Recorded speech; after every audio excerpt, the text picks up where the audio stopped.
I had not wanted to speak here tonight, but Jason insisted that I speak and give you my thoughts and experiences as his father with the UbiDuo and why and how I thought of it. I live in Sedalia, Missouri, a small town of about 20,000 people, 70 miles east of here. That is where Jason was born in 1969. My wife Emma and I have 4 children. Jason is the youngest. He has an older sister and 2 older brothers. I am a real estate investor and have had a life insurance agency, and that's been my occupation for the past 50 years. When Jason was about a year old, we discovered that he is deaf. Not a hearing loss, but profoundly deaf. Like any parent, we were deeply concerned that Jason could not hear. We wondered how he would develop and grow and learn. In Sedalia, 40 years ago, the city engineer of Sedalia was a guy by the name of Bob Cunningham. And I knew Bob and had heard that Bob had a son that was deaf.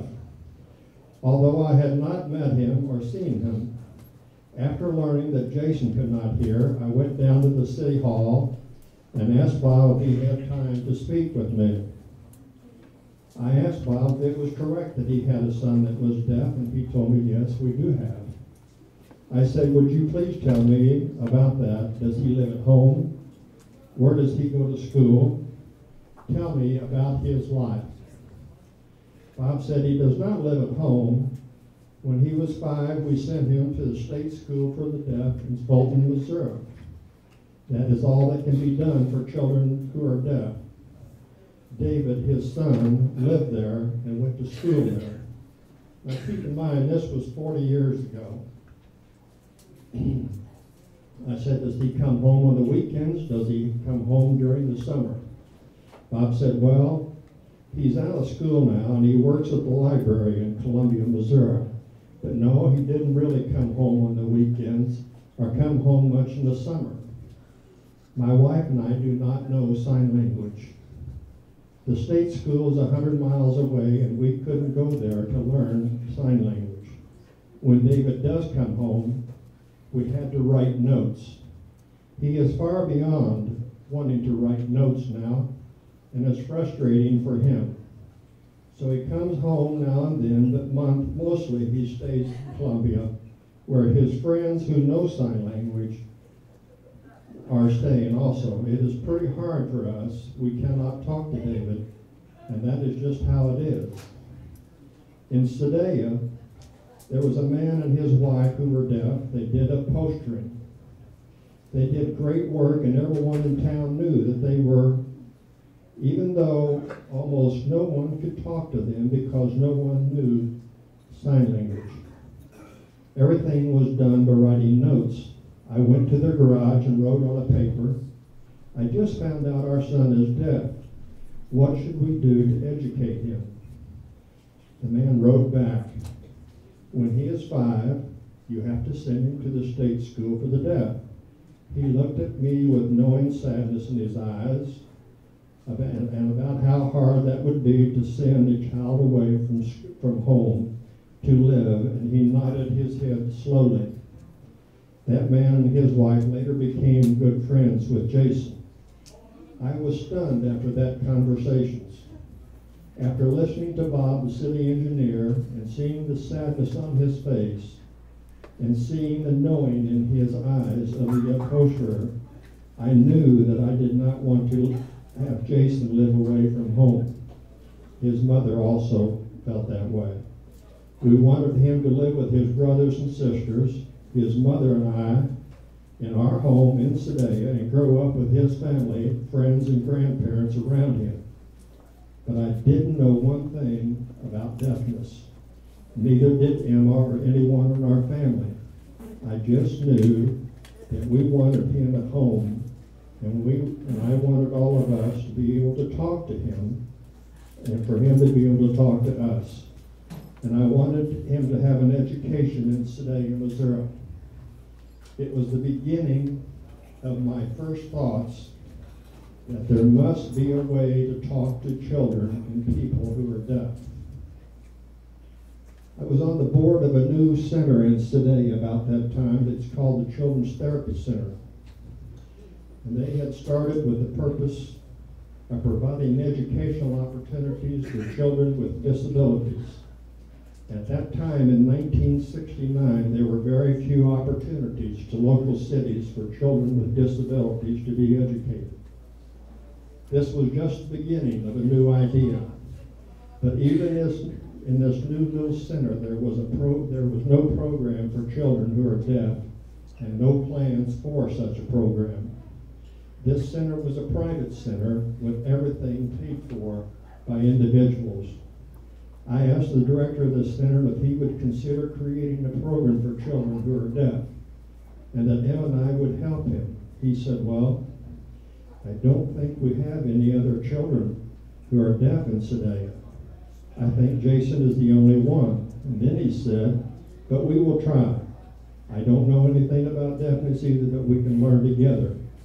If you and Emma will help me, we will do it. And that is how a program began in Sedalia that Jason started attending when he was 14 months old. He was the only child. Experimental things were tried, mostly playtime for Jason, but still not communicate with each other. As he grew to be 2 years old, 3 years old, 4 years old, it was largely pointing at something and guessing at what Jason wanted and trying to figure it out. When Jason was 4, we asked the director of the center if he would hire a certified teacher of the deaf to create an actual classroom and start formal education. The director agreed to do that. It turned out to be 2 more children who were deaf in Sedalia. I think one of them might be here tonight. The director hired a teacher from the University of Northern Colorado in Greeley. She came to Sedalia and began that program. She taught all of us sign language once a week in our home on Monday nights. Emma and I, Jason's sister, and his brothers, his grandparents, his aunt, who now works with sComm, by the way, his aunt does, and the neighborhood kids all had classes once a week. That was the beginning when Jason was 4 years old. But it became clear to me that I was struggling to really learn sign language at a level that I wanted to. I couldn't read the signs no matter how hard I tried. I wasn't keeping up. I later learned that I was seeing the signs backwards, and that is why it is so slow and difficult for me to really read at a fluent level. I was extremely frustrated as Jason grew older, and I continued to sign at about a 3rd grade vocabulary level. I could not easily and quickly have the kinds of in-depth conversation and in-depth personal conversations that I wanted to have with Jason. It was very frustrating for him and for me, and especially as he grew older. Emma lobbied a bill through the Missouri legislature for mainstreaming deaf children in public schools prior to the federal mandate back some years ago. When it was time for Jason to go to public school, we approached the Board of Education in Sedalia and asked them if they would start a class for children who are deaf. That would be a first for a small town in Missouri. It helped that the superintendent of schools' backyard was across from our backyard, and Jason had been playing with their children as he grew. Although no other small town in Missouri was doing this, Sedalia, Missouri did start that classroom and put an interpreter in the class for Jason and other children. Still, I was thinking how there could be a different way for people who cannot sign or do not know sign to talk to the people who are deaf. As many of you know, Jason went all through school in Sedalia and graduated from high school there as the first graduate who is deaf. He had interpreters in his classroom all the way through school. Then he went to Central Missouri State University using a court reporter in his classes for communication and graduated from there. Jason was a Sigma Nu, and they all learned sign language. It seemed to me that they all signed better than I. Through all of this, I continued to struggle to sign. Emma and the family signed. Emma even taught sign language in the schools in the community. But I just couldn't keep up the way that I really wanted to. I even hired the teacher of the deaf to come to my office and give me private sign language. Still, I couldn't sign at the level that I wanted to. After that continued to be frustrating for both Jason and me, I still wanted to find a different way to communicate for myself and anyone else who couldn't sign. It was frustrating to have to ask Emma or somebody else to interpret for me. I wanted to be talking to Jason myself and just couldn't master sign language the way I needed to. Among all the things that a dad wants to talk to his son about, I wanted to talk to Jason about the Mustang that he brought and had striped out in vivid colors, and about not getting speeding tickets and slowing the damn car down. I could only do that very slowly and on a limited basis, and it was very frustrating. Jason went to work for the government after college, and he also wanted to go start doing real estate investments to supplement his income after he and Missy were married.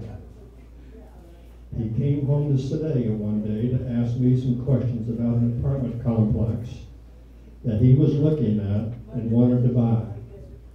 We did indeed go to Perkins Restaurant to talk this over.